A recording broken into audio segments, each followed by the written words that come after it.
하나님의 위로와 하나님의 축복이 여러분들과 함께 하시기를 주님의 이름으로 축원합니다.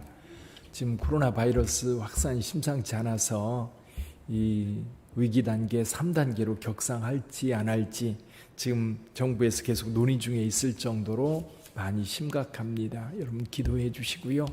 그리고 이런 상황에서는 여러분 개인적으로 위생 수칙을 잘 지켜가는 것이 굉장히 중요합니다. 그러니까 마스크 착용이라든지 또 낯선 곳에 가지 않고 가능하면 집에 머물고 또 어떤 모임에 가서 마스크 착용이라든지 손 소독이라든지 이런 걸 잘하면 감염이 돼도 여러분으로 끝납니다. 그런데 이 수칙을 지키지 않으면 여러 사람에게 전파를 해서 많은 사람을 고통스럽게 할 수 있거든요. 그러니까 나도 감염되지 않고 감염되더라도 다른 사람에게 전파하지 않는 그런 마음으로 요즘 시대를 보내야 될 것 같습니다. 또 내일과 모레 태풍이 올라온다 하니까 또 긴장이 많이 됩니다. 재난의 재난. 그래서 우리 옛말에 설상가상이라는 말이 있습니다.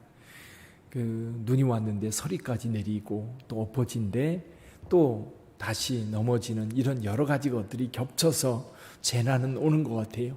이럴 때 정신 바짝 차리고 하나님을 믿는 믿음 위에 굳게 서서 흔들림 없이 나가야 될 줄 믿습니다. 자, 오늘 본문의 말씀을 통해서도 하나님의 말씀과 하나님의 뜻을 알아서 또 하나님의 뜻을 따라 우리의 삶을 새롭게 만들어가는 그런 시간 되시기를 바랍니다. 오늘은 에레미야에게 하나님의 말씀이 임합니다. 그런데 그 임할 때 어떤 일이 있었느냐면 이 시드기야라고 하는 왕, 이 시드기야 왕이 이제 지금 마지막 왕입니다. 마지막 왕인데 지금 현재 바벨론이 지금 예루살렘을 공격하고 있는 상황입니다. 공격하고 있는 상황. 그래서 아마도 기원전 588년쯤 되지 않았을까.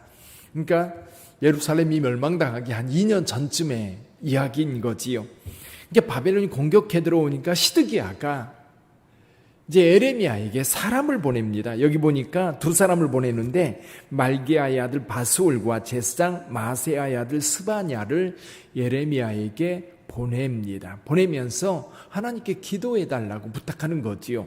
한번 볼까요? 2절 한번 읽어봅니다. 2절 바벨론의 느부갓네살 왕이 우리를 치니 청컨대 너는 우리를 위하여 여호와께 간구하라.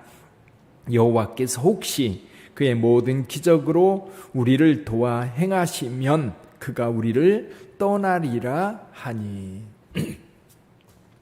왕으로서 지금 위기를 만난 상황, 그런 상황에서 할 수 있는 게 뭐가 있을까요? 물론 전쟁 중이기 때문에 적과 싸워서 이기는 것도 필요할 거고요. 또 한 가지는 하나님의 도움을 구하는 겁니다. 그래서 지금 시드기야는 이 에레미야 선지자에게 사람을 보내서 하나님 앞에 기도해 다오.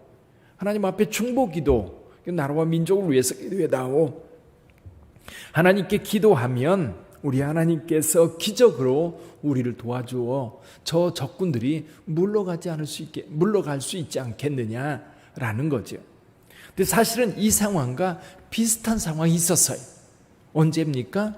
히스기야라고 하는 왕이 통치할 때 아수르의 사네립이라고 하는 왕이 이 군인들을 이끌고 와서 예루살렘을 공격했던 경우입니다. 이사야서 37장에 보면 그 상황에 대해서 자세하게 묘사가 되어 있어요. 이 랍사게라고 하는 사람, 그러니까 라기스라고 하는 성과 예루살렘이라고 하는 성 두 성을 동시에 공격하고 있는데 이 사네립이라고 하는 아수르 왕은 라기스에 있고 그리고 랍사게라고 하는 군대 장관을 보내서 예루살렘을 공격하게 합니다. 예루살렘을 완전히 포위하고 그리고 랍사게가 편지를 보내서 이스라엘 백성들과 그리고 이스라엘 왕 히스기야, 유다 왕 히스기야 그리고 이스라엘 사람들이 믿는 유다 왕이 믿고 있는 하나님만 믿으라고 이야기하는 그 하나님에 대한 모욕을 가득 써가지고 편지를 보냅니다. 히스기야가 그 편지를 받고 너무너무 가슴이 아파서 이 편지를 들고 어디로 갑니까? 성전에 가서 펴놓고 기도합니다. 근데 성전에 펴놓고 기도하기 전에 이 히스기야의 태도를 보면 참 마음이 뭉클합니다. 히스기야는 이 소식을 듣고 이렇게 행동합니다. 왕이 듣고 자기 옷을 찢고 굵은 베옷을 입고 여호와의 전으로 갔고. 그러니까 지금 이 위기 상황에 베옷을 입는다는 얘기는 회개의 뜻입니다. 회개한다는 거예요. 하나님 앞에 기도하러 본인이 올라갑니다. 그리고 회개의 복장을 하고 올라갑니다. 그리고 신하들에게도 하나님 앞에 회개할 수 있는 회개의 복장으로 입게 합니다. 그리고 하나님 앞에 기도하면서 이 히스기야 왕도 동일하게 이사야 선지자에게 사람을 보냅니다. 보내서 하나님 앞에 기도해 달라고 부탁을 하죠. 한번 좀 읽어보죠. 이사야서 37장 한번 펴볼까요?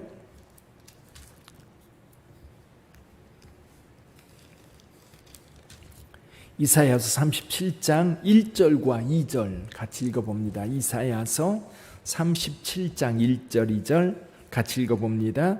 히스기야 왕이 듣고 자기의 옷을 찢고 굵은 베옷을 입고 여호와의 전으로 갔고 왕궁 맡은 자 엘리야김과 서기관 셈나와 제사장 중 어른들도 굵은 베옷을 입으니라. 왕이 그들을 아모스의 아들 선지자 이사야에게로 보내매. 자, 히스기야도 이 위기 상황에 선지자에게 사람을 보냈고, 시드기야 왕, 지금 오늘 읽은 에레미야 21장에서도 시드기야 왕도 이 에레미야 선지자에게 사람을 보내는 상황입니다. 아주 비슷한 상황이죠. 근데 이사야서 37장 3절 한번 읽어봅니다. 3절. 그들이 이사야에게 이르되 히스기야의 말씀에 오늘은 환난과 책벌과 능욕의 날이라 아이를 낳으려 하나 해산할 힘이 없음 같도다.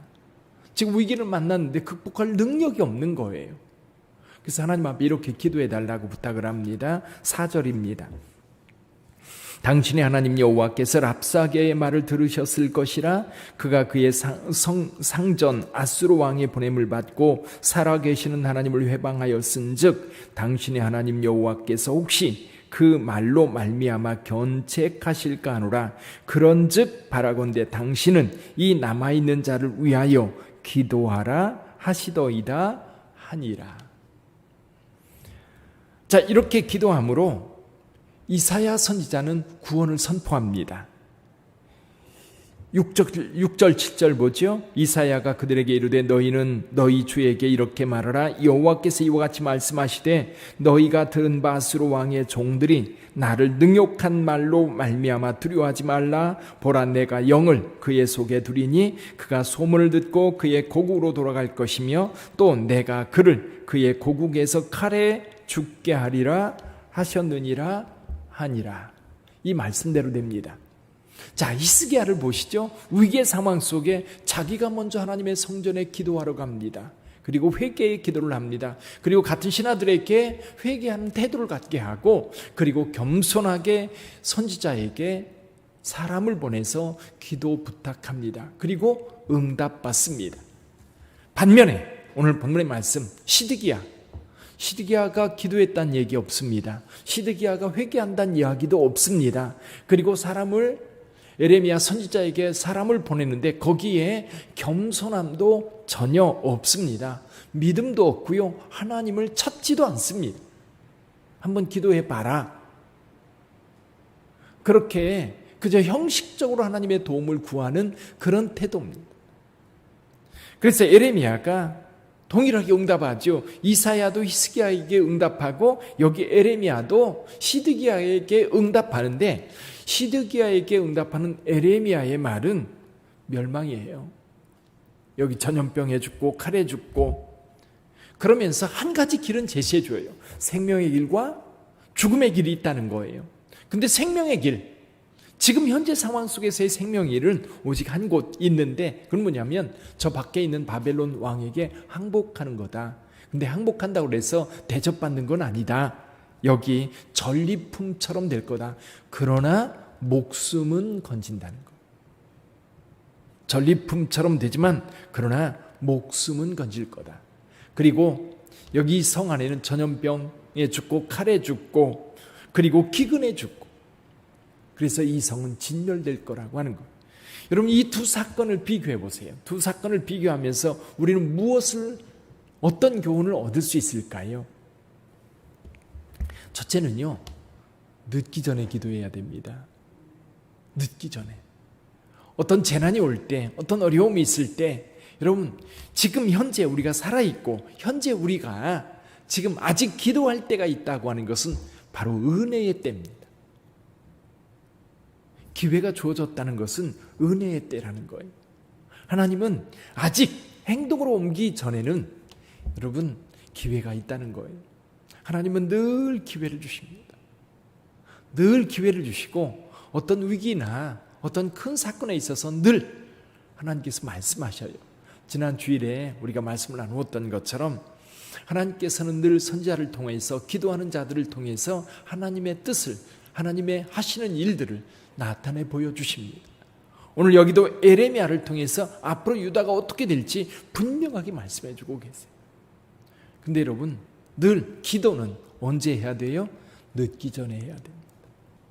기도할 수 있을 때 기도해야 돼요.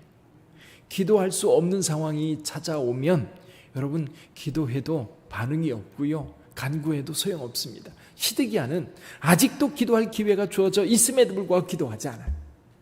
결국 망할 수밖에 없는 거예요. 그러나 히스기야는 하나님 앞에 먼저 가서 기도합니다. 무릎 꿇고 하나님 앞에 기도할 때, 회개하며 하나님 앞에 기도할 때 하나님께서 역사하셔서 결국 유다를, 예루살렘을 구원하셨던 겁니다. 그러나 여기는 그렇지 않아요. 결국 망하게 되는 거예요. 또 기도할 때는요, 하나님 앞에 전심으로 기도해야 되고요, 기도에는 늘 태도가 중요해요. 부부싸움을 해도요, 부부싸움을 하다가 이제 한쪽이 이제 싸움을 끝내고 싶은 거예요. 미안하다. 그러면 한쪽에서 늘 하는 얘기가 있죠. 진심이냐? 미안하다는 사람의 태도가 그거냐? 늘 그것 때문에 또 싸우잖아요. 근데 하나님께 기도할 때도 마찬가지인 것 같아요. 태도가 중요한 것 같아요. 진심으로 하나님을 믿는 자로서, 정말 회개하는 자로서 하나님 앞에 서 있느냐라는 거예요. 그냥 그동안 믿어왔으니까, 그동안 하나님을 믿고 믿는다고 말하니까, 그죠? 하나님 형식적으로 와서 하나님 저 잘못했어요, 용서해 주세요. 그리고 똑같이 가서 또 여전히 그 악을 행한다고 한다면 여러분 사람이라도요 견디지 못하는 거예요. 오늘 본문의 말씀에 보면 하나님의 그 마음, 더 이상 참을 수 없는, 견딜 수 없는 상황까지 갔다는 것을 볼 수 있습니다. 아직도 여기 기회가 있다는 얘기를 12절에서 우리는 들을 수 있습니다. 12절 한번 읽어볼까요? 에레미야 21장 12절입니다. 여호와께서 이와 같이 말씀하시니라. 다윗의 집이여, 너는 아침마다 정의롭게 판결하여 탈취당한 자를 압박자의 손에서 건지라. 그리하지 아니하면 너희의 악행 때문에 내 분노가 불같이 일어나서 사르리니 능히 끌 자가 없으리라. 아직도 기회가 있는 거예요. 하나님 앞에 회개하고 하나님의 공의를 행한다면 우리 하나님께서 유다를 건져주실 거예요. 그러나 그렇게 행하지 않는다면 결국 하나님의 분노. 그래서 결국 오늘 본문의 말씀에 보면요, 히스기야의 대적은 이 바벨론 왕 느부갓네살이 아닙니다. 누구예요? 하나님의 하나님. 한번 볼까요? 13절 한번 읽어보시죠. 13절. 여호와의 말씀이니라. 골짜기와 평원 바위의 줌이나 보라, 너희가 말하기를 누가 내려와서 우리를 치리오, 누가 우리의 거처에 들어오리오 하거니와 나는 내 뭐다? 대적이다. 하나님이 대적자가 되겠다는 거예요. 하나님이 사실은 시드기야 왕이 정말 전심으로 대적하고 마주해서 이 문제를 해결할 대상은 저 밖에서 지금 싸우고 있는 느부갓네살이 아니라는 거예요. 하나님이라는 거예요. 하나님께서 느부갓네살을 동원했고, 그리고 하나님의 분노가 느부갓네살을 통해서 지금 예루살렘에 쏟아지고 있기 때문에 하나님과 문제를 해결해야 되는 거예요. 근데 시드기야는 하나님은 그냥 액세서리처럼 여겨지고 밖에 있는 느부갓네살과 전쟁을 하고 있는 것으로 생각하고 있는 거예요. 오늘날 우리나라도 지금 여러 가지로 위기 상황입니다. 경제적인 문제, 또 홍수로 인하여 그 재난들, 또 더군다나 태풍까지, 또 코로나 바이러스가 확산되면서 경제적 타격이 또한 너무나 크게 되고 사람들의 일상이 우울해지고 뭔가 마음이 굉장히 무거워지는 상황. 이럴 때 우리 그리스도인들은 하나님 앞에 깊은 기도를 해야 합니다. 민족을 위해서 우리가 회개 기도해야 합니다. 정치 현장에 있는 사람들 하나님을 두려워하지 않아요. 하나님을 겁내지 않아요. 그 정말 두려운 이는 우리 하나님이십니다. 우리가 하나님 앞에 무릎 꿇고 회개하며 하나님 앞에 기도할 때 동성애 문제라든지 인권법의 문제라든지 이런 보이지 않는 하나님을 대적하는 그런 태도들, 그 태도를 고치지 않는다면 이 정권도 머지않아 무너집니다. 그리고 여러 가지 문제들, 또 교회가 그래서 여러분 깨어있지 않으면 이렇게 지금 이 코로나 바이러스가 자꾸만 교회에서 확산돼서 그렇게 나타나고 있는데 실제로는 많은 교회들이요 환자들이 있음에도 불구하고 교회를 통해서 확산되지 않아요. 근데 이제 몇몇 교회들, 그런 교회들도 보면 오만하게 행해서 그래요. 우리는 상관없어. 아이고 뭐 정부에서 아무리 그래도 우리는 우리 갈 길을 가는 거야. 그런 사람들, 코로나 바이러스라고 하는 특성을 우리가 알고 거기에 대처를 하고 그러면서 우리의 신앙을 지켜가야 되는데 그런 사회적 상황에 대해서는 완전히 무시해버리고 그리고 우리의 신앙, 우리의 갈 길을 간다. 그러면 여러분 교회의 사회적 책임이라고 하는 게 있거든요. 그러면 나라와 민족을 위해서 교회가 기도하고 그리고 나라와 민족이 하나님 앞에 회개하고 돌이킬 수 있도록 우리가 먼저 회개하며 우리가 먼저 하나님 앞에 무릎 꿇고 기도할 때 우리를 통해서 나라가 구원받고 사회가 하나님의 돌봄을 받을 수 있는 거거든요. 그러므로 여러분 오늘도 깨어 기도하면서 시드기야처럼 늦기 전에 우리는 히스기야처럼 하나님 앞에 진실한 마음으로 기도해야 될 줄 믿습니다. 그 기도의 은혜가 오늘 저와 여러분들을 통해 이 나라 가운데 나타나기를 주님의 이름으로 축원합니다. 기도하겠습니다.